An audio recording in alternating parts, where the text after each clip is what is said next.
Tom Clark's 6M podcast is a Boink Studios production. And now, on with the show.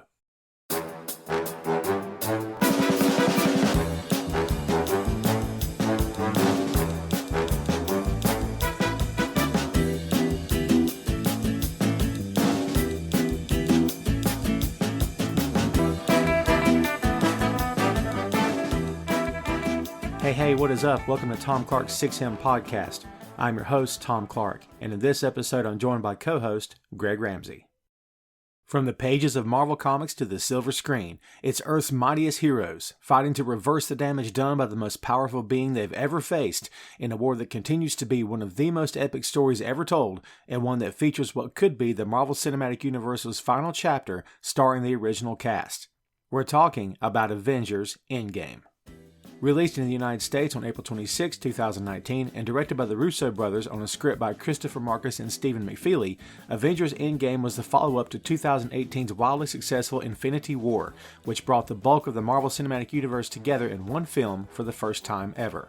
Endgame reunited nearly all the MCU's characters on screen once again, and with an historic 21-film saga as its foundation, the movie sought to complete the story that Marvel began with the first Iron Man in 2008. The MCU's heavy hitters all returned for the film, including Robert Downey Jr., Chris Evans, Chris Hemsworth, Scarlett Johansson, Mark Ruffalo, Brie Larson, and Jeremy Renner in what could very well be their final time together in a Marvel film. Avengers Endgame takes place less than a month from the final moments of Infinity War, which saw Thanos achieve his goal of using the Infinity Gauntlet to wipe out half of all life in the universe. Iron Man, who had been trapped on a ship during the weeks after the snap, was rescued by Captain Marvel, but was in no shape to help his teammates upon his return. The Avengers roster, though defeated and depleted thanks to Thanos, once again came together to track down the Mad Titan in an effort to undo the staggering loss of life. Captain America, the Hulk, Black Widow, the Falcon, Captain Marvel, Hawkeye, and Thor caught up to Thanos, but once again they were unsuccessful. 5 years later, however, they were given a second chance to make things right thanks to Ant-Man, who had been trapped in the quantum realm. Ant-Man's experience in the realm led the remaining Avengers to formulate a plan for time travel, in which the mission was to retrieve all 6 Infinity Stones throughout the timeline. With Iron Man back in the fold and all the heroes once again working as a team, the Avengers set out on the ultimate mission of renewal and redemption. Avengers Endgame was met with rave reviews from critics and fans alike who praised the film for its direction, acting, emotional weight, and action sequences. The movie grossed nearly $2.8 billion worldwide and surpassed Infinity War's entire theatrical run in just 11 days.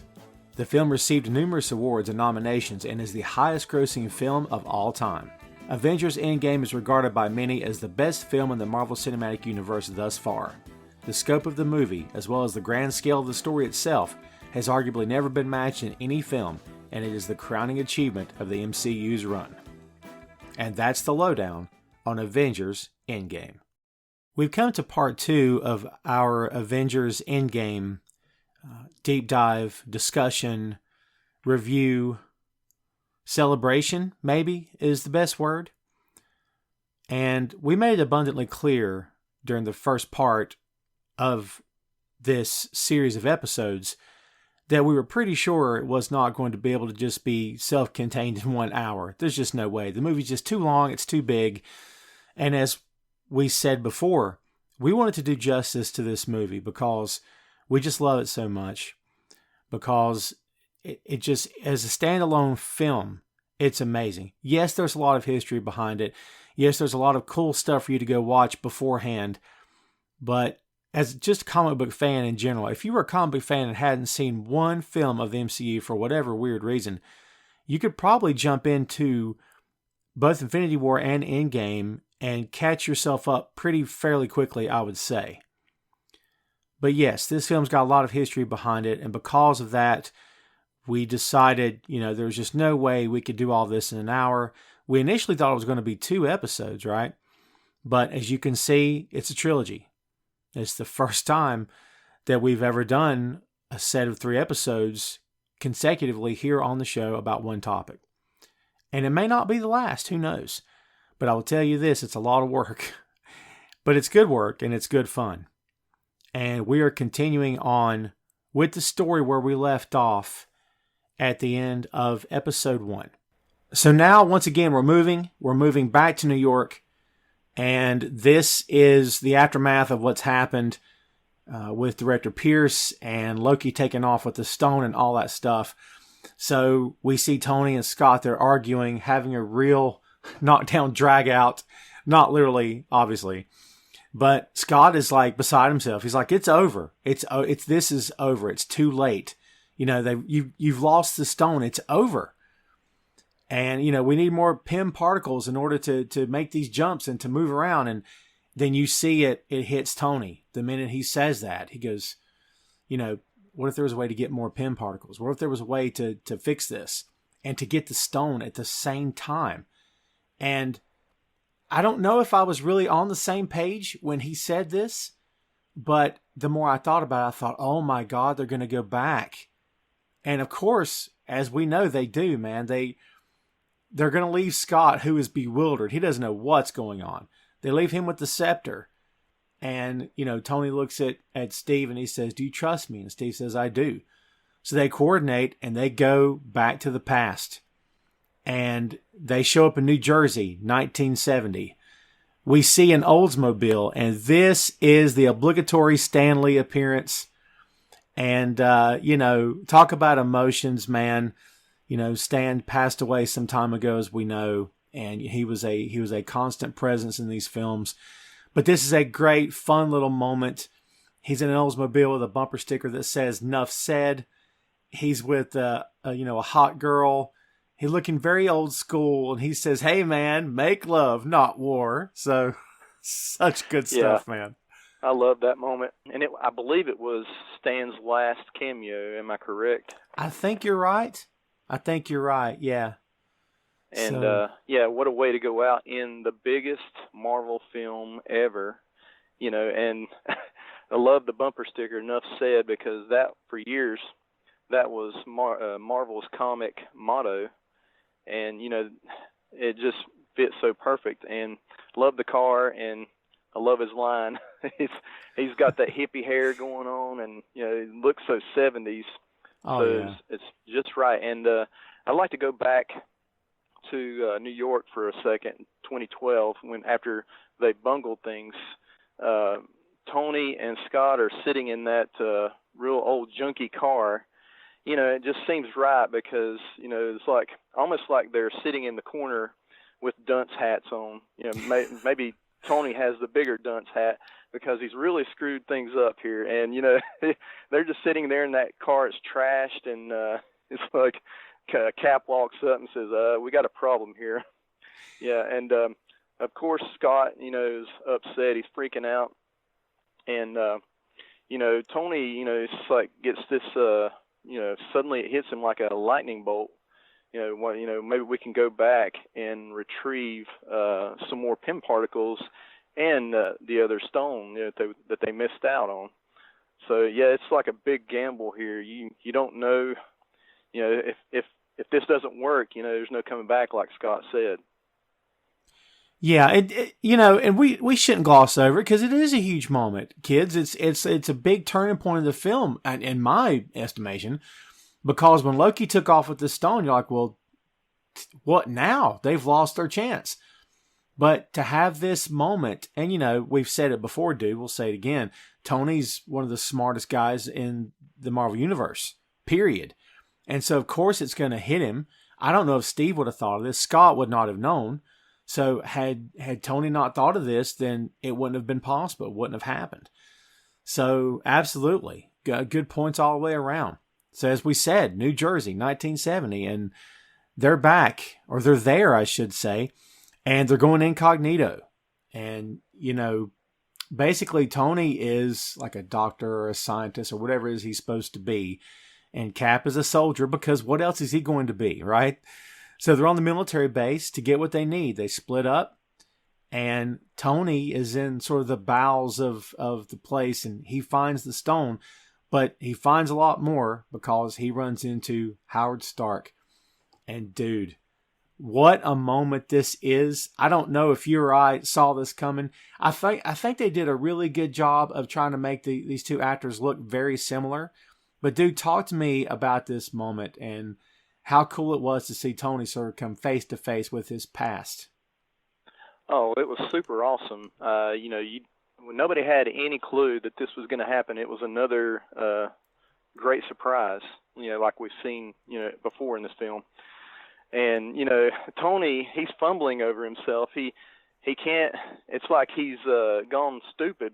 He's, almost tripping over chairs. He's forgetting his briefcase, just Right. because he's there with his dad. And, and it's, I picture myself, what would I be like if, I were to run into my dad, younger, and know it was him. I would probably be the same way. I would probably forget a lot of stuff, and I'd probably be falling over stuff, just like Tony is. So it's a real special moment because he didn't think that he would ever get the chance to see his dad again, and here it is. It's just he didn't expect it. He came back, for one purpose, to get the particles and the stone, and here it is. This gift has been given him, kind of like Thor's mother said this was a gift. When he went back. It's great, man. I love it. Great point. Yeah, for sure. And not for nothing, but this is S.H.I.E.L.D., man. This is absolutely S.H.I.E.L.D. I mean, they're wearing the patches. I mean, this is the organization. And this is before, we assume that S.H.I.E.L.D. is not corrupt at this point, that it's not Hydra. Hydra's not infiltrated, right? So, from this scene, we and we're going to come back to Tony and Howard, obviously, but, we get to see Hank Pym as a young man. It's Michael Douglas, and wow, he looks great. And just as they did with John Slattery that portrayed Howard Stark, of course, Tony's dad, they younged him up. And Michael Douglas looks freaking awesome. Like he looks just like he did in the 70s, man. Because, technology's fun stuff. And it can do anything, right? Embrace technology, people. Don't run from it. So yeah, Michael Douglas, he looks so young right here. I mean, it's just like they did with Samuel L. Jackson in Captain Marvel and Howard, Tony's dad. And Tony, in I believe it was Civil War. Yes. Was it Civil War where they made him look like a teenager? Yes. Man, the technology has really come a long way. You can't tell the difference. And we know what happens here. Cap essentially gives a crank phone call because he's got to get him out of his office because he's got to get in to get the Pym particles. He goes in to grab them, and, I think he grabs 4 of them, 4 vials of the stuff. And there's a great big moment coming up for Cap, but we'll get back to it. We see Tony on the elevator with Howard, and it's one of those stories here, folks, of past and present, of past mistakes, of regrets. Tony regretting the way he was, and, Howard toward the end of his life, I'm sure, regretting that maybe he wasn't the dad that he could have been. And we see a lot of that here in the conversations between these two guys. And Howard tells him that, his wife is pregnant with their kid and everything, and he's terrified. He doesn't know what to do, and he's scared. They're sharing stories back and forth, and, Howard says the greater good has rarely outweighed my own self-interest. And again, it's another emotional, touching moment between these two guys, and it's just such good stuff. But we don't have a lot of time to spend on this because the MPs are on to Steve and Tony. They're on the hunt because the lady they were in the elevator with has pretty much ratted them out. And this is the moment for Steve that we alluded to earlier. He has ducked into an office to get away from the heat. And it's Peggy Carter's office. And holy cow, man. Just what a moment. Talk about going back in time, and this is the one that got away through no fault of his own. This is her. I mean, God, dude, what a great moment this is.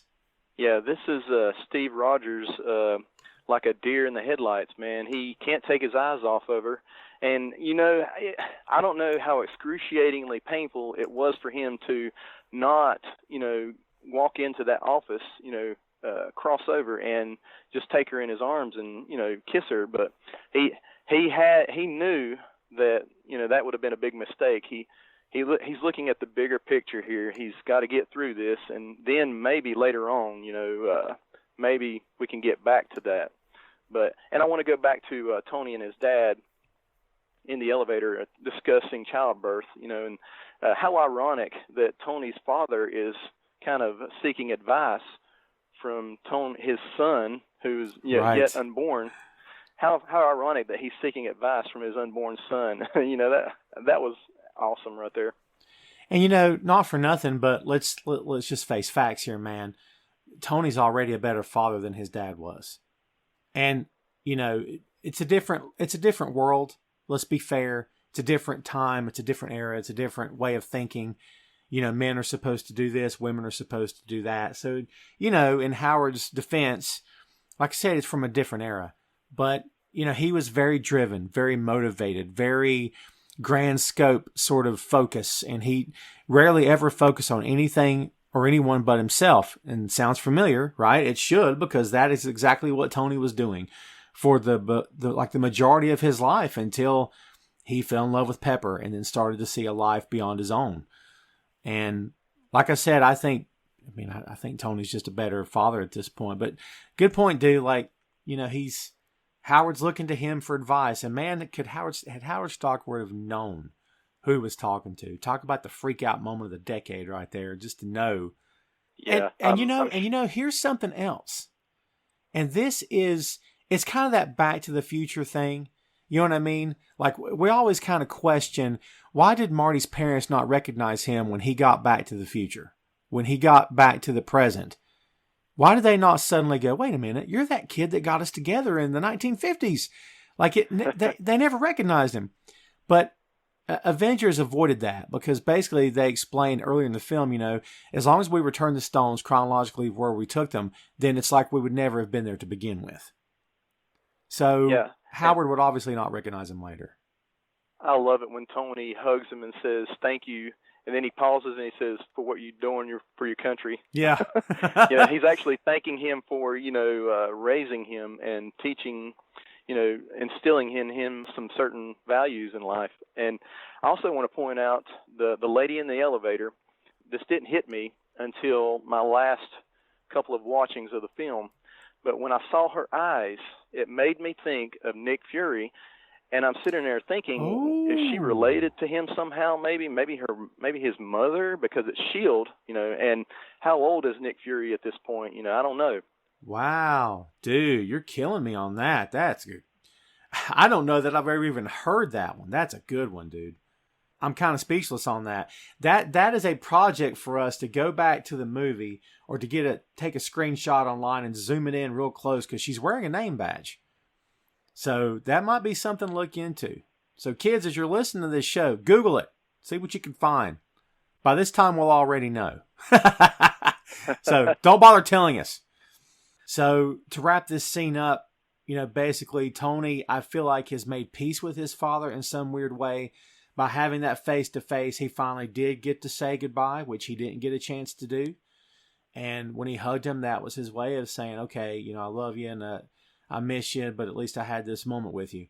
And when Howard goes to get in the car, there's Jarvis, and it's James Darcy from Agent Carter. And, we mentioned Peggy before, of course, and it's Haley Atwell. Just awesome. I love her to death. She's so good.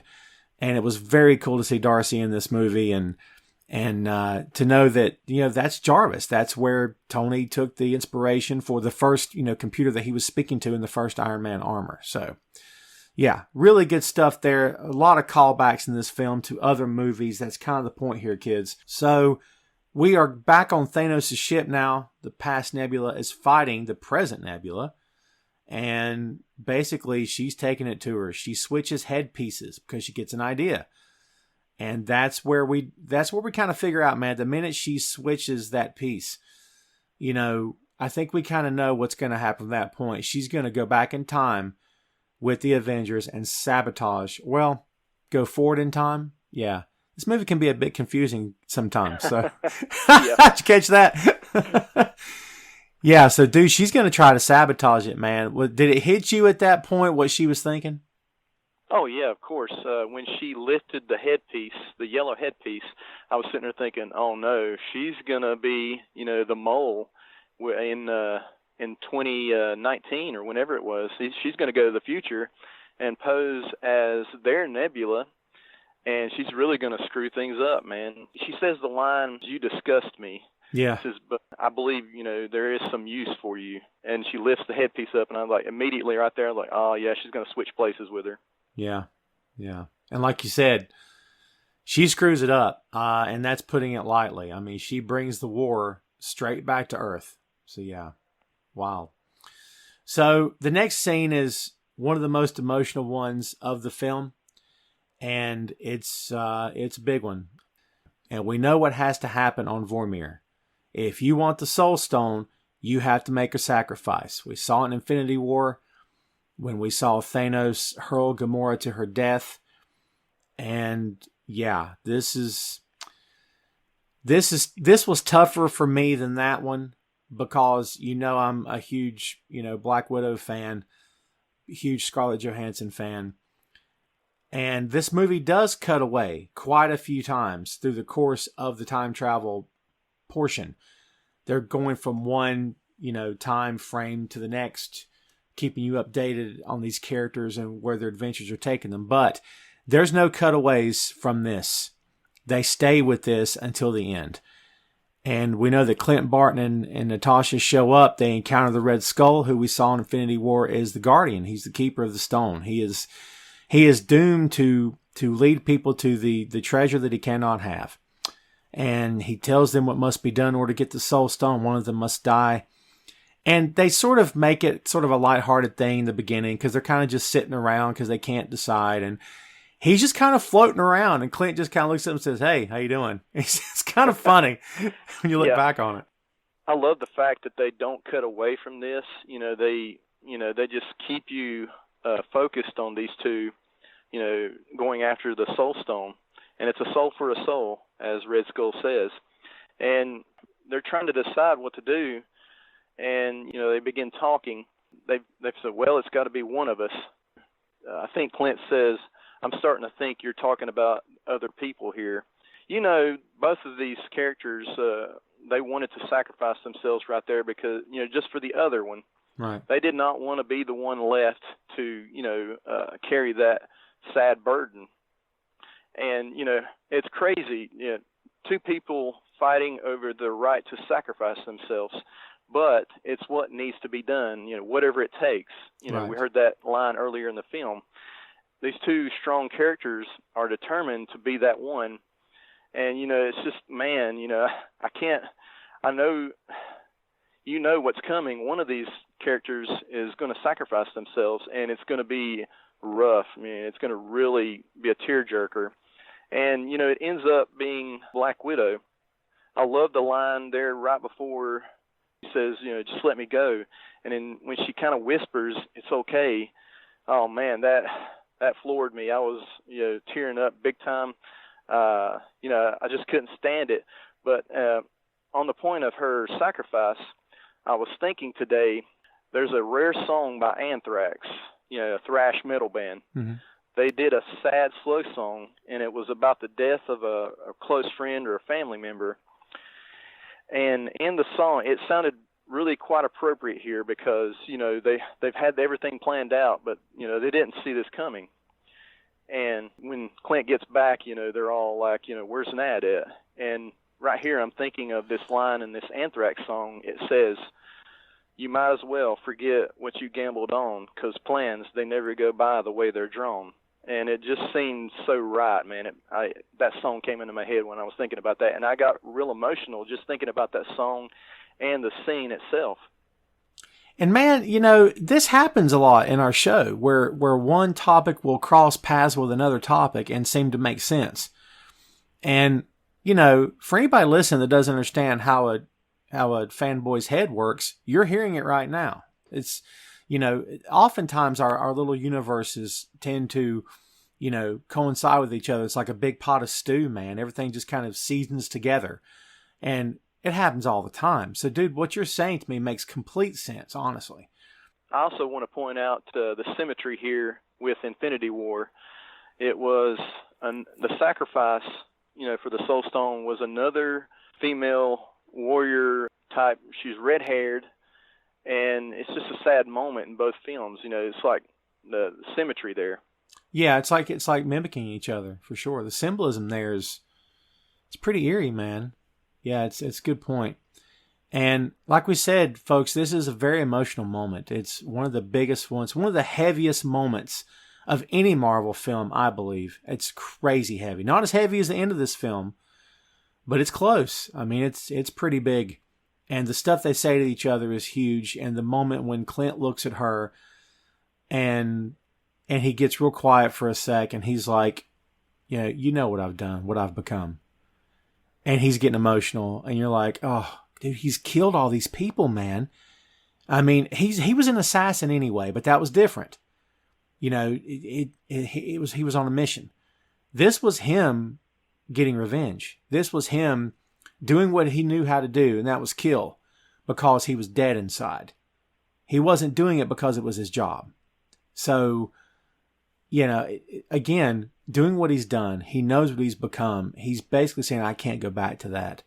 I don't want to, you mentioned the word burden. He doesn't want to carry this burden anymore.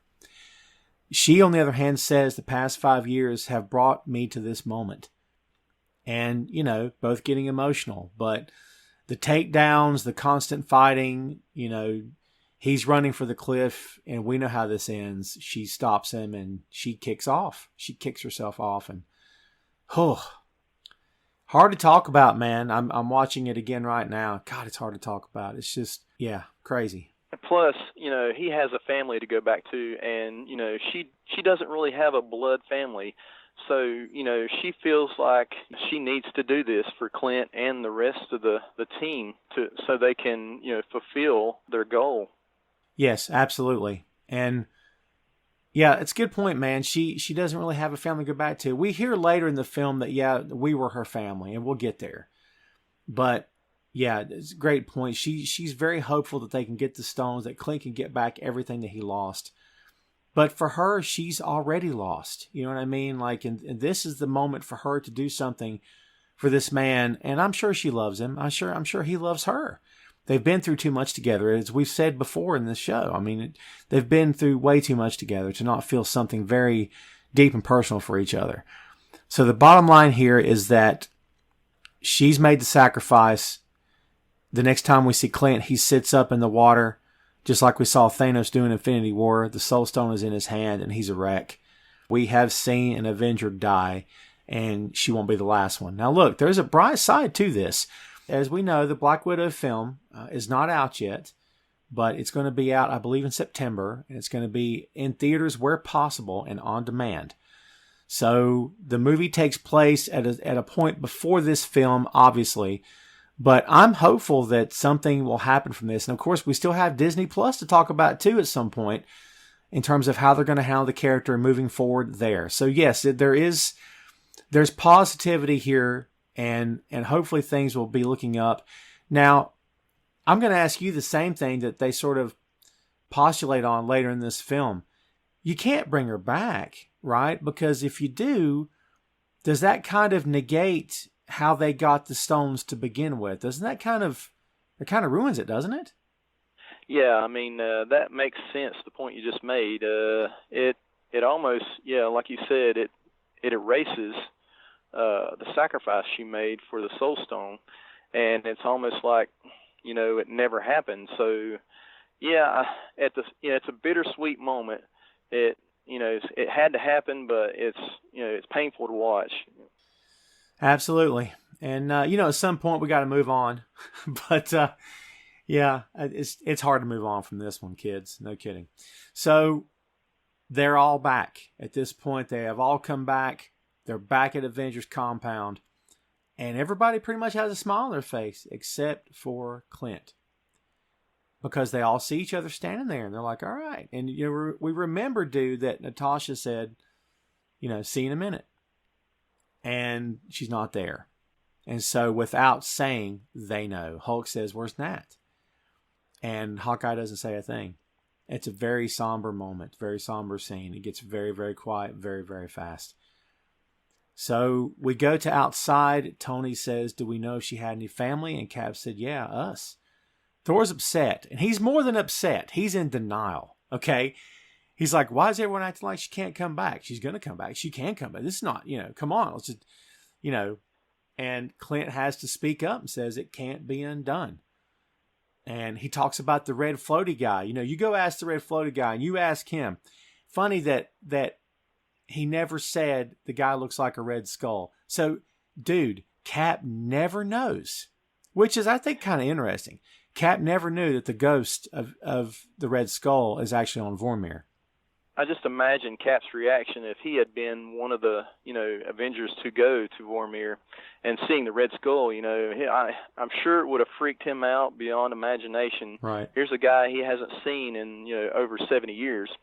And then, of course, the Red Skull has changed to, he's now like a ghost almost. So I just thought about, how Cap would have reacted there.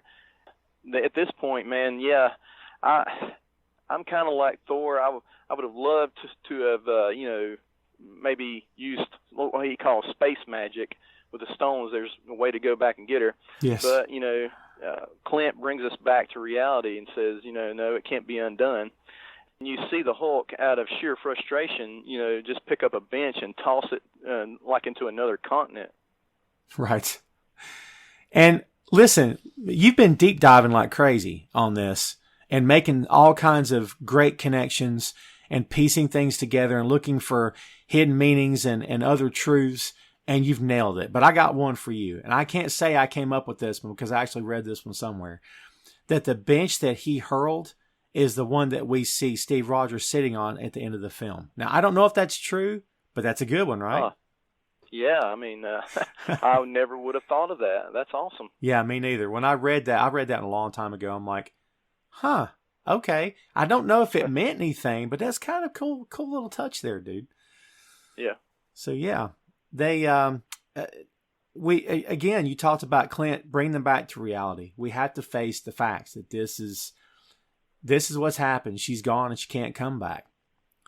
So we're back inside now. They've built a gauntlet. It's Iron Man style, baby. It's the red armor, and they are remotely putting the stones in. Tony's being extremely careful till Rocket pops up and says boo, which is nice.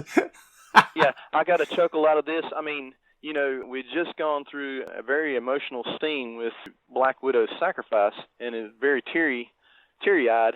And here, Rocket kind of puts a little light humor in there and scares Tony and Hulk. And Tony's looking at him like he wants to kill this little rodent right after that. He turns to him, man, he's got looks that kill right there. Oh, my God, totally. Yeah, good call. I see what you did there. That's good. So, and listen, we haven't mentioned this, man, but they've got Rocket in his comic book appropriate costume. He's wearing the gear from the comics here. I mean, it's really cool. He's got the goggles on top of his head. He's got the scarf around his neck. It looks awesome, dude. That's right. Yeah, I forgot about that. Yeah, it's good stuff. They've built the gauntlet. They've got the stones in, and now they got to decide who's going to wear it. Of course, who else but Thor is going to step up first? And, we said the word emotional 300 times during the course of these episodes here, but he's all about it. He's like, look, I got to make this right. I mean, without saying that, he's got to get his revenge. He is the reason, at least he believes, he is the reason that all this happened to begin with. Had he just taken the head, had he just cut the arm off, dude, forget the head, cut his arm off, but he didn't. He's been living with these demons for quite a while now, 5 years?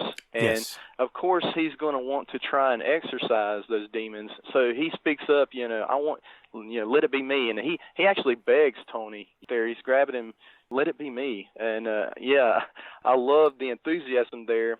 But, of course, he says, what have I got coursing through my veins? And Rhodey says, what, cheese whiz? Oh, great line. Yeah. So, and of course you hear Hulk's voice, and then you see him and he's walking up and he says, the radiation is gamma. So it's like, I was built for this. Yes. Of course, the Hulk, the two guys that have worn the gauntlet so far, big guys, powerful guys, Thanos, and then Hulk gets to wear the extremely cool Iron Man gauntlet, which I Yes. love, and I'd like to have one myself. Oh, yeah. They're pricey. Yeah. And yeah, and I love how they have the place on lockdown, and they've got they're ready for this. So it's like they have to prepare because they know what to expect now. This is going to be this might be cataclysmic, and I love how the gauntlet it opens up for Hulk to put his right hand in. It's so cool, man. Yeah, absolutely. And in fact, when he went to do it, I'm like, you can't get your hand in there. What's happening? And I'm just sitting there like an idiot going, he can't do that. But like, they made it work. They made it happen, obviously. Tom Clark's 6M podcast is sponsored in part by Radius Law Group. Every day, Radius helps individuals, families, small businesses, and nonprofit organizations throughout North Carolina, Florida, and Pennsylvania resolve their legal issues by providing effective legal counsel in the areas of estate planning, as well as elder law and Medicaid. Radius Law holds the radical belief that working with a lawyer can indeed be enjoyable. So give them a call at 1-800-519-5667 for more information and tell them that Tom Clark's 6M podcast sent you. Dude, the Cheese Whiz line, let's go back just a sec, man.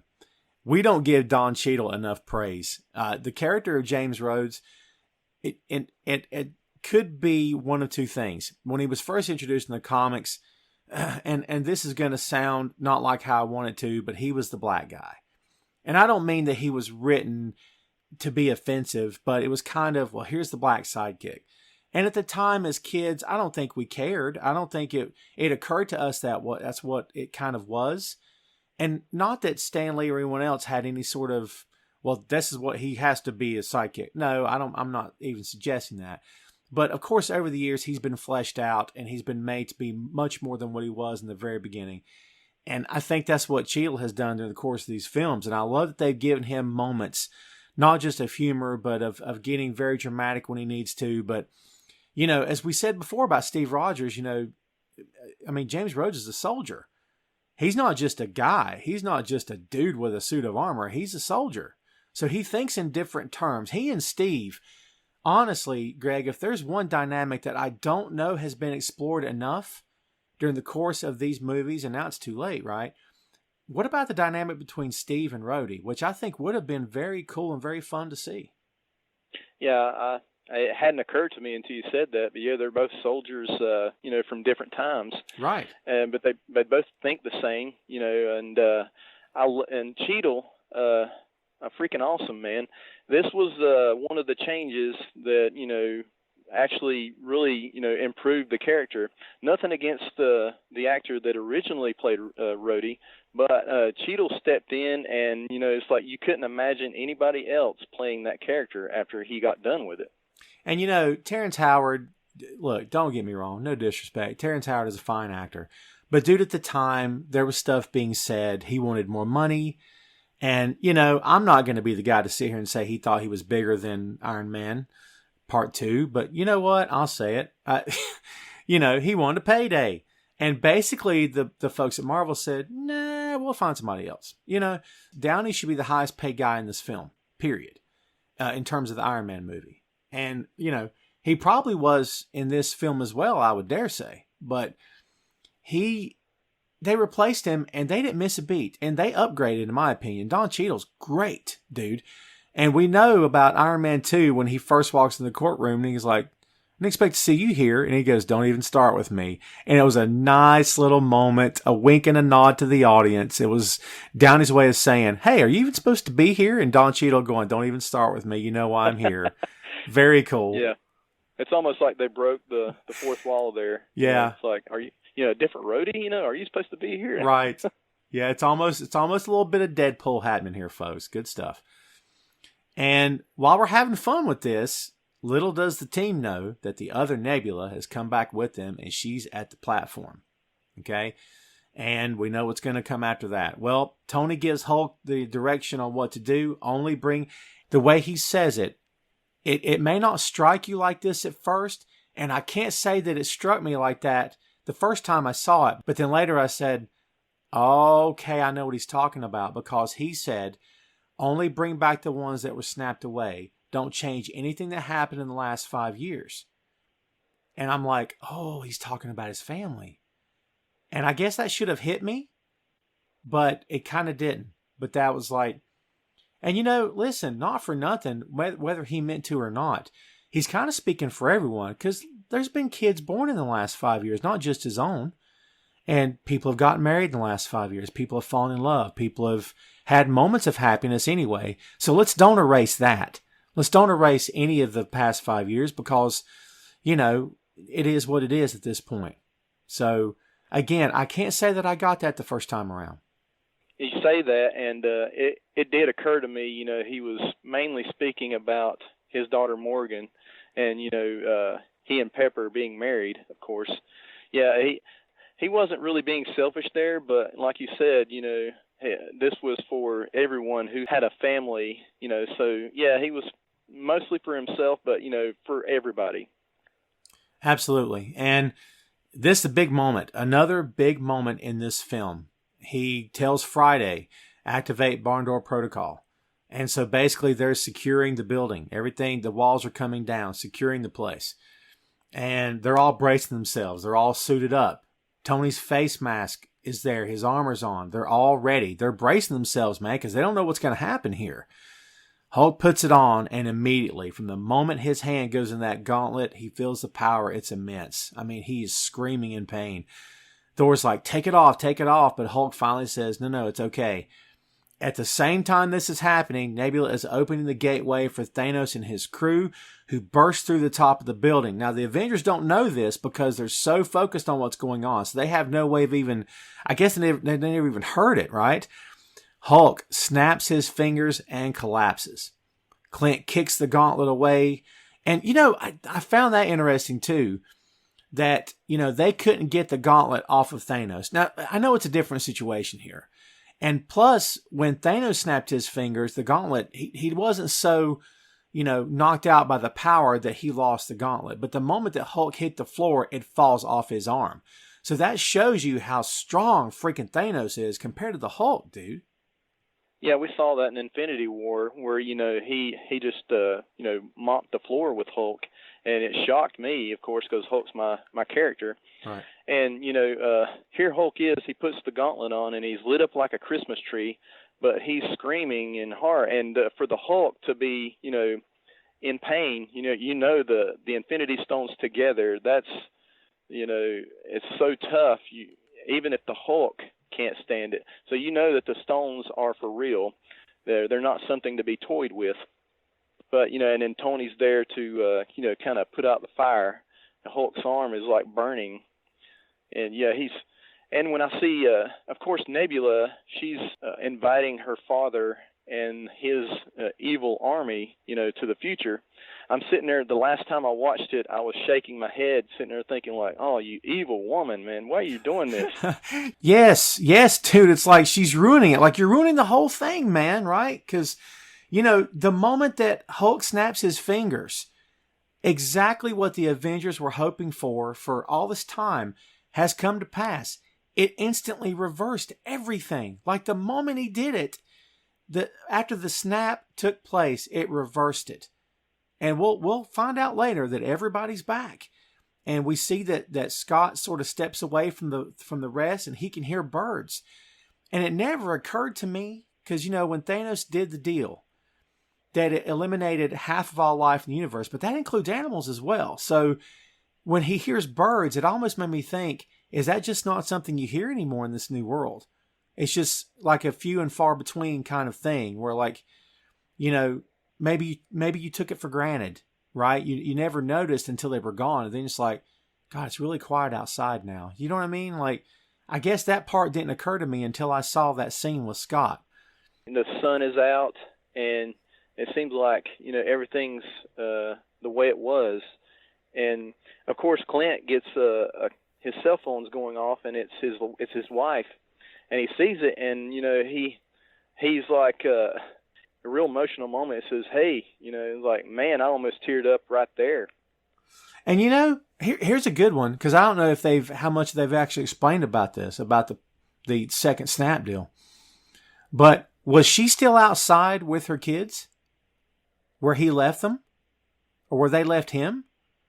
And he's the one that to them is not there, because supposedly they didn't feel a thing. They just all came back. So, Yeah. you know what I mean? They were supposed to have this picnic, and they're all like, wait a minute, where'd he go? So she just gets out her cell phone to say, babe, where'd you go? I mean, that's awesome. Yeah, that's a great point. Maybe, they think that he, I don't know, of course they don't know what's going on, but maybe if they had known, maybe they thought he had vanished, because they're there and he's gone. So they, no time has passed for them. And I want to talk about the Hulk snap. I was just talking about Thanos mopped the floor with the Hulk in Infinity War, the beginning of it, Infinity War. This, I kind of thought or hoped that Hulk might get revenge, on Thanos, with fisticuffs. But this was so much more sweeter because it took away Thanos' legacy, which he was very proud of. In his mind, he thought that this was the right thing to do, and that's what he was going to be remembered for, if anybody remembered him at all. And this was so much more of a blow to Thanos that, I was like, well, it was better than actually kicking his butt. Dude, another great connection on your part, man. Absolutely. And isn't it funny that the brute sheer power and strength of the Hulk didn't get revenge? It was the mind of Banner that got revenge. So, yeah. And you know what? At this point, because again, Marvel does such a great job with their characters, they humanize their characters to the point of, at the end of the day, it doesn't matter that Hulk's big and green. It matters that there's a man inside that skin. There's a guy trapped in there, and we got to find a way for this guy to live with what he's become, because he's human, and we've got to make this story feel real and make it emotional, and make it something people can connect to. So it wasn't about, like you said, it wasn't about Hulk smash. It was about Banner's going to use his brain to figure this out, and which is exactly what they did. He was a major part of this. And yeah, he got his revenge without saying so. We all know why Thor wanted to put the gauntlet on, right? But Hulk never really said, I need this. You know what I mean? But dude, the way you said it, looking back on it, the Hulk needed this. Banner needed it. He's like, this guy destroyed me at that point. And, I mean, it's okay now, but he wrecked it for a long time. So I need to be the one to do this. Yeah, great point, man. And everything seems fine. Like you said, Clint's wife is called and dude, it's all good. And, Scott's standing there and he says, I think it worked. And at the last split second, we see the Hulk look up. There's Thanos' ship. And before you can even react, boom. I mean, he blows the compound all to pieces. I mean, destroys. Destruction's not a big enough word, dude. How they were all not dead on impact. I mean, shocking. If you'd seen this in the pages of a comic, you would, I don't know if you would believe that your favorite characters are dead, but you might think that maybe one of them is, but no, they all make it, but they are underground at this point. That's how much carnage this is. And it's not until later in a scene from now, a couple scenes from now, when they step outside to confront Thanos, we see how bad it really is. But man, this is where, and again, we've said the phrase many times, it's getting real. I mean, total chaos, devastation, destruction, like we said. The building is blown away. Chaos is the word here, folks. I mean, it gets a lot of stuff happening at one time here. Yeah, the destruction is on a scale hitherto unmentioned before, kind of like Doctor Strange at near the beginning of Infinity War when Tony says, "Did you just say hitherto?" Yeah, and this also makes me think of Iron Man 3 when Tony's really nice, extravagant house right there on the cliff of, I think it's Malibu, when his house gets blown up by the helicopter. It harkens back to Iron Man 3, in my opinion. Right. Oh, yeah. Good call. Absolutely. So, yeah, total chaos here. Things are going really, really fast. Some tidbits here. Rhodey has to get out of his armor to help Rocket, who is threatened to be crushed here. Hulk is holding up the rubble, trying to protect all three of them. Ant-Man is hearing a signal in his comm. Clint is alone and finds the gauntlet. He hears something in the darkness. And, the bit that I don't know if we talked about, Ant-Man is hearing a signal in his comm. I don't know if they ever went back to that, because you know who he's probably hearing. He's probably hearing the Wasp. And I didn't really make that connection until watching this movie again. For God knows how many times now I've seen it. But, if Hawkeye's wife called him, then we have to know that the others are realizing, okay, wait a minute, what do you mean it's 5 years later? And they're realizing this within a span of minutes. And of course, they're starting to put this stuff together. And we know this is going to come back. This is coming. And I can't wait to get there. It's going to be awesome. I'm just looking forward to it already. Yeah, and I'd also like to go back to when Hulk is, holding up the structure there, for Rhodey and Rocket. That reminded me of a famous cover of a Hulk comic. I believe it was the first annual, where, it looks like he's got the weight of a mountain on his shoulders. So, yeah, it really did justice to that comic, in my opinion. I think it was Jim Steranko. Yeah, that sounds right. And the minute you said that reminded me of the Todd McFarlane cover where he's holding up the word Hulk. So, for some reason, that just made me think of that also. But, yeah, and dude, like we said before, man, the MCU does justice to the books all the time. And it may not be the exact book that you've read, but it pays such respect and gives so many nods to the printed material, to the source material, that it's just so well worth watching. It's just such good stuff. And they, like you said, they do it again here. So we know Clint has found the gauntlet. He grabs it. He hears something in the darkness, and it's the creatures from Infinity War, the same ones that were bombarding Wakanda and killing themselves to get in through the defensive shield. Well, they give chase. They're chasing Barton.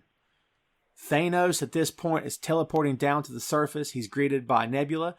He tells her to go and find the stones to bring them to him. She says, "What will you do?" Which is, I don't know why that strikes me as funny. She's like, "And what will you do?" And he just sits down and he says, "Wait."